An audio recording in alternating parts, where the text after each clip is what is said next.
तो बच्चों, आज हम जल संरक्षण के बारे में चर्चा करने वाले हैं। तो जल संरक्षण का विचार क्यों आया? क्योंकि अभी हमारे माननीय मुख्यमंत्री जी श्री मोहन यादव जी ने एक जल गंगा संवर्धन अभियान चलाया था। ये कब से शुरू करा था? विश्व पर्यावरण दिवस यानी कि 5 जून के अवसर से शुरू करके ये 16 जून तक चलने वाला अभियान था और इसमें आम जन की बढ़ चढ़कर सहभागिता होनी चाहिए, ऐसा उनका उद्देश्य था और ये बहुत जरूरी भी है।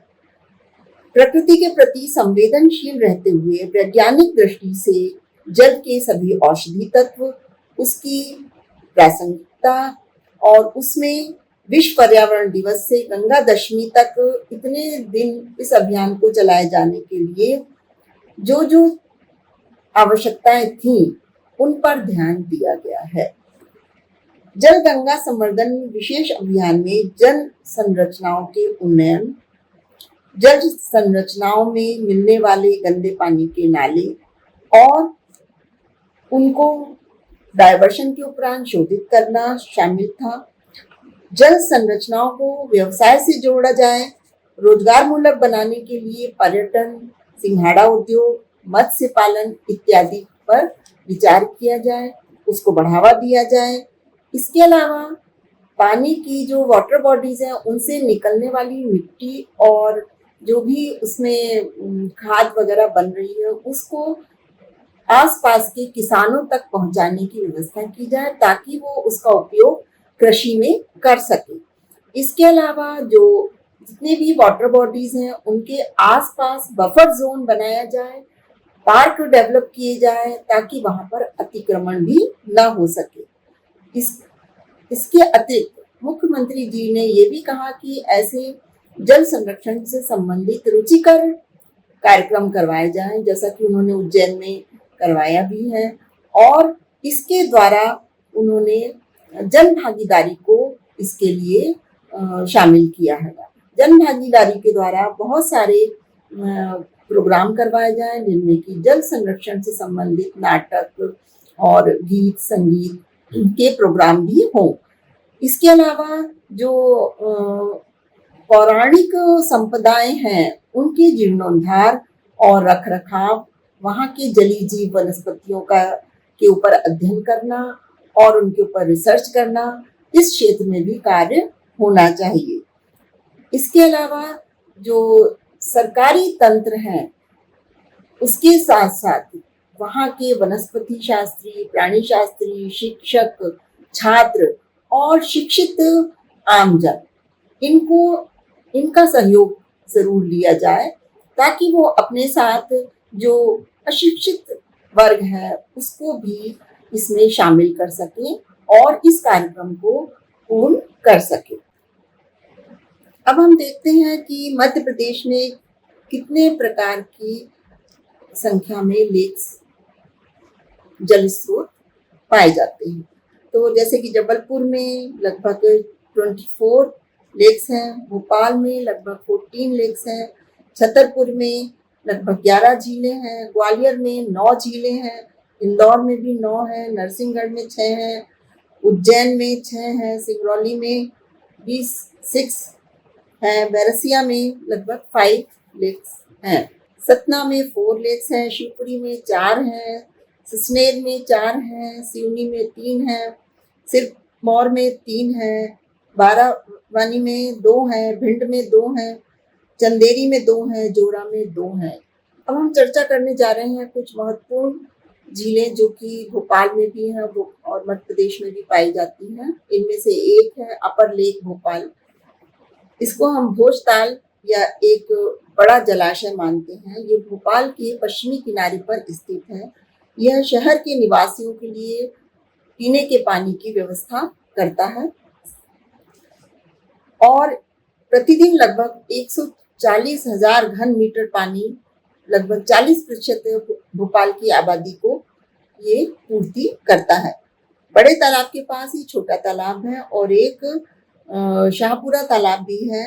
ये भोज आर्ट भूमि का निर्माण भी करता है जो कि अब एक रामसर स्थल है।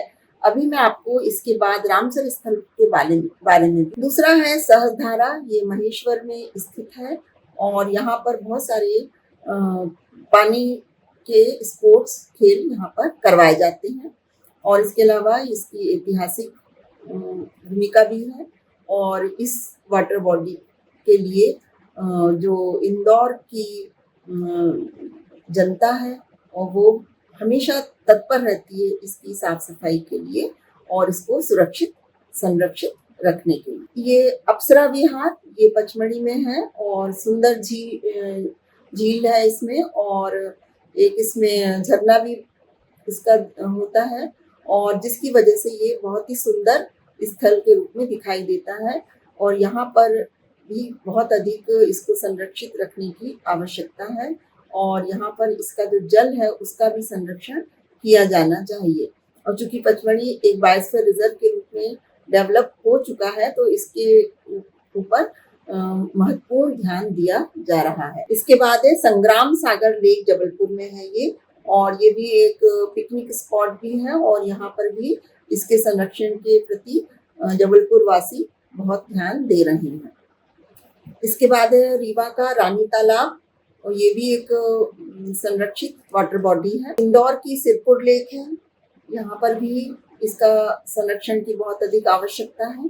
साक्षी सागर लेक जो है ये ह्यूमन मेड एक रिजर्वायर है जो कि शिवपुरी टाउन में स्थित है, माधव नेशनल पार्क के अंदर ही आता है ये और इसमें यहाँ पर बहुत सारे open water and surrounding marches भी हैं, प्लांटेशन है, small patches of agriculture land भी है और यहाँ पर मार्शी एरिया भी पाया जाता है। यहाँ पे हम चर्चा कर रहे हैं कि रामसर स्थल के बारे में बता रहे हैं। तो रामसर स्थल क्या होते हैं? ये वह आर्द्र भूमि या नम भूमि होती है जिन्हें रामसर कन्वेंशन के तहत अंतरराष्ट्रीय महत्व दिया जाता है। अंतरराष्ट्रीय महत्व की 8 भूमियों पर रामसर सम्मेलन विशेष रूप से जल पक्षी आवास के रूप में आर्द्र भूमि के संरक्षण और सतत उपयोग के लिए एक अंतरराष्ट्रीय संधि है। भारत में रामसर स्थल की सूची इस प्रकार से है। यहाँ पर ये मैप आपको दिखाया जा रहा है जिसमें कि रामसर साइट्स इन इंडिया में बताई गई हैं। लगभग 80 रामसर साइट्स हैं और इसमें से भी 5 जो न्यू एडिशन हुए हैं जो कि फरवरी 2024 में किए गए हैं। कुछ और उपयोगी साइट्स हैं जहाँ पर कि पानी बहुत अधिक मात्रा में मिलता है और हमारे पीने के लिए भी अभी जैसे कि नर्मदा जल हमको दिया गया हैगा भोपाल वासियों को। तो नर्मदा जो रिवर है ये कहीं कहीं रेवा नदी भी इसको कहा जाता है। ये भारत की 5वीं व पश्चिम दिशा में बहने वाली सबसे लंबी नदी है। यह मध्य प्रदेश राज्य की सबसे बड़ी नदी है। नर्मदा मध्य प्रदेश, महाराष्ट्र, गुजरात में बहती है। इसे अब हमने जीवनदायी महत्व के लिए मध्य प्रदेश और गुजरात की जीवन रेखा भी कहा जाता है। नर्मदा नदी का सोर्स अमरकंटक है और यह जबलपुर और बड़ौदा शहरों से में देखी जाती है। इसकी जो लंबाई है वो लगभग 1312 किलोमीटर के करीब। सिरपुर लेक है। ये सिरपुर लेक जो है इंदौर धार रोड पर स्थित है।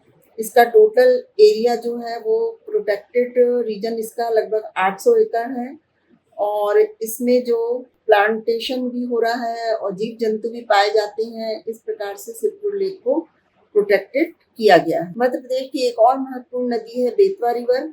यह रिवर प्राचीन नाम इसका था बेत्रवती। ये भारत के मध्य प्रदेश और उत्तर प्रदेश राज्यों में बहने वाली एक नदी है। ये यमुना नदी की उप नदी है। यह मध्य प्रदेश में रायसेन जिले के कुम्हारा गांव से निकलकर उत्तर पूर्वी दिशा में बहती हुई भोपाल, विदिशा, झांसी, ललितपुर आदि जिलों में होकर बहती है।